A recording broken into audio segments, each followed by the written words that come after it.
Question is verify Euler theorem for the given function అన్నాడు. Okay, Euler's theorem ఏంది? If u is a homogeneous function, right, then we can write the function as x do u by do x plus y do u by do y equal to n into u. So దాన్ని verify చేయమని అంటుండ్రు. So ఇచ్చిన function ఏంది? U equal to sine inverse of x by y plus tan inverse of y by X ఇచ్చాడు. And first మనం Euler theorem verify చేయాలంటే ఇచ్చిన function homogeneous function కాదో చెక్ చేయాలి. ఇఫ్ ఈ హోమోజీనియస్ ఫంక్షన్ అయితే అప్పుడు యూలర్ థీరంలో రాయాలి. ఒకవేళ హోమోజీనియస్ ఫంక్షన్ కాదనుకోండి, you cannot write Euler theorem. Okay, so ఇనిషియల్గా ఫస్ట్ స్టెప్ ఏంది? హోమోజీనియస్ ఫంక్షన్ కాదో చెక్ చేయాలి. సో ఫంక్షన్ చెక్ చేయాలంటే ఏం చేయాలి? First given u of x y equal to sine inverse x by y plus tan inverse y by X రాసుకొని x ప్లేస్లో lambda x, y ప్లేస్లో lambda y substitute చేయండి. So అప్పుడు sine inverse lambda x by lambda y plus tan inverse, this is inverse tan inverse lambda y by lambda x. So lambda cancel అయిపోతుంది రెండిట్లలో. So మిగిలింది ఏంది? Sine inverse x by y plus tan inverse y by x, right. So same as దీన్ని మనం lambda power జీరోగా రాసుకోవచ్చు. ఓకేనా, ఎందుకు అంటే ఇంటూ 1 ఉంది కాబట్టి, సేమ్ ఫంక్షన్ వస్తుంది కాబట్టి. సో లాంబ్డా పవర్ జీరో అన్న 1 అన్నమాట. 1ని ఎట్లా రాసుకోవచ్చు? బేస్ ఏదైనా ఉండండి, పవర్ జీరో ఉంటే దాని వాల్యూ 1 అనమాట. సో నేను లాంబ్డా పవర్ జీరో అని రాసుకుని సేమ్ ఫంక్షన్ రాస్తున్నా. So now it is lambda power zero into u of x y. అంటే మనం lambda u of lambda x comma lambda వైని lambda power zero u of x వైగా రాసుకుంటున్నాము. So అంటే it is a homogeneous function of use homogeneous function of degree 0 అన్నమాట. ఓకేనా. So now to verify Euler's theorem you have to show Euler's theorem ప్రకారం ఏంది? X into do u by do x plus y into do u by do y equal to n into u యాక్చువల్గా. Okay, స్థిరం ప్రకారం ఎన్ అంటే ఏంది? ఇక్కడ ఎన్ value ఎంత? 0. Degree ఏదైతే ఉంటుందో దాన్ని ఎన్ అంటాం. So 0 into you equal to 0. ఇది మనం ప్రూవ్ చేయాలన్నమాట యూలర్ స్థిరం ప్రకారం. ఓకేనా, అది ప్రూవ్ చేయాలంటే ఏం చేయాలి? ఫస్ట్ ఇచ్చిన ఈక్వేషన్ 1 ఏంది? ఈక్వేషన్ 1 ఇది కదా, రైట్. ఈ ఈక్వేషన్ 1ని ఫస్ట్ ఎక్స్తో డిఫరెన్షియేట్ చేయండి, పార్షియల్లీ డిఫరెన్షియేషన్ చేయండి. తర్వాత వైతో డిఫరెన్షియేట్. ఫస్ట్ ఎక్స్తో డిఫరెన్షియేట్ చేస్తున్నాను. So differentiate partially equation 1 with respect to ఎక్స్తో చేస్తున్నాం. అప్పుడు ఏమవుతుంది? Do u by do x equal to do by do x of sine inverse x by y plus tan inverse y by x. దీన్ని బ్రాకెట్ని expand చేస్తే do by do x of sine inverse x by y plus do by do x of tan inverse y by x. అంటే each టర్మ్ని సపరేట్గా differentiation చేస్తున్నాం అనమాట. So ఇప్పుడు differentiation of sine inverse ఏమవుతుంది? Sine inverse x by y ఉంది కదా, so దీన్ని ఎక్స్ అనుకున్నాం. సైన్ ఇన్వర్స్ ఎక్స్ అనుకుంటే లోపల ఉన్న టర్మ్ అంతా ఒక ఎక్స్ అనుకుంటే సైన్ ఇన్వర్స్ ఎక్స్ ఫార్ములా ఏంది? 1/√1 minus x square. So x ప్లస్లో ఎక్స్ బై వై రాస్తున్నాం. సో 1/√1 మైనస్ ఎక్స్ స్క్వేర్ అంటే x by y square. X ప్లస్లో ఎక్స్ బై వై స్క్వేర్. మళ్ళీ ఈ ఎక్స్ బై వైని డిఫరెన్షియేట్ చేయాలి. So do by do x of x by y plus differentiation of tan inverse, మళ్ళీ bracket ఉన్నదాన్ని x అనుకుంటే tan inverse x formula ఏంది? 1/1 plus x square. So x అంటే ఏంది? Why by x square. And మళ్ళీ ఈ y by ఎక్స్ని differentiate చేయాలి. So do by do x of y by x. So next same ఉంటుంది 1/√1 minus x by y whole square. నా differentiation of x by వైలో ఇక్కడ differentiation with respect to y ఉంది కదా, ఎక్స్ ఉంది కదా. సో అప్పుడు ఏమవుతుంది? 1/y టర్మ్ అనేది కాన్స్టెంట్గా యాడ్ చేస్తుంది. ఓకేనా, ఇక్కడ వీఆర్ డూయింగ్ పార్షియల్ డిఫరెన్షియేషన్ కాబట్టి వై టర్మ్ అనేది కాన్స్టెంట్గా యాడ్ చేస్తుంది. సో అప్పుడు మనం 1/yని సపరేట్గా రాసుకుంటే, ఇక్కడ రాసిన చూడండి 1/y సపరేట్గా రాసుకుంటే అప్పుడు ఎలా మారుతుంది? Differentiation of X.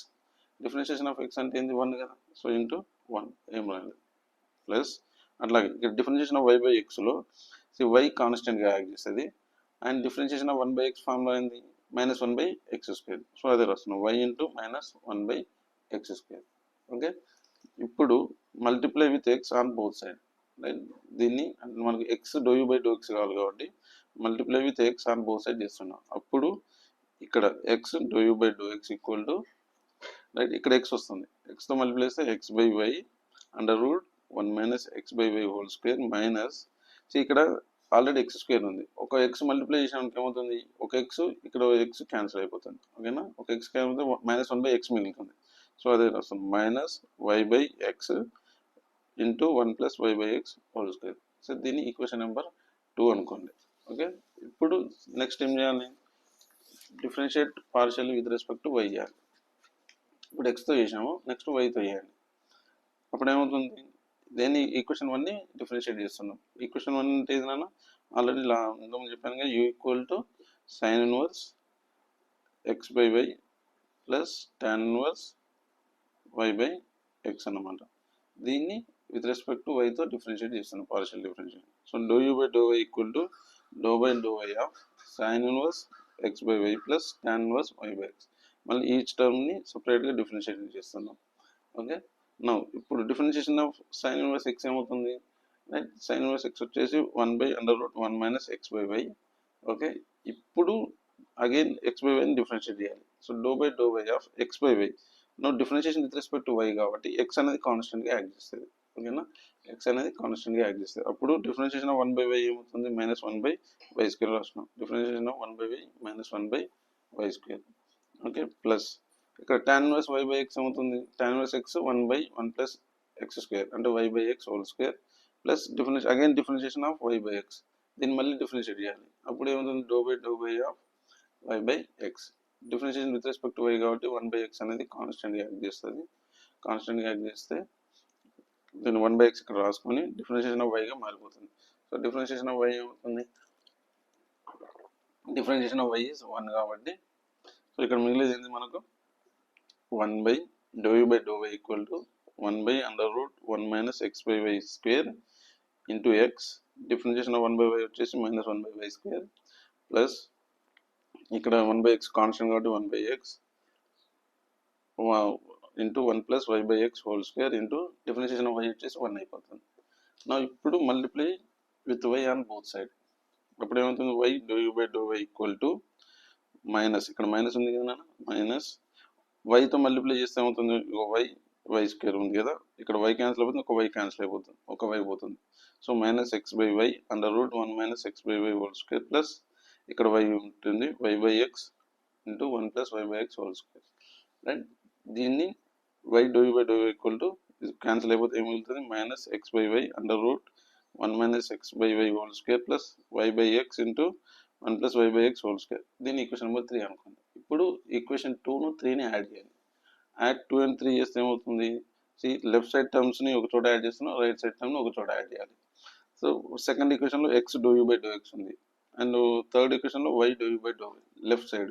సో ఇవి రెండింటిని ఒక చోట రాసిన ప్లస్ రైట్ సైడ్లో x∂u/∂x ఈక్వల్ ఏమవుతుంది, x/y √1 minus x by whole square minus y by x into 1 plus y by x whole square.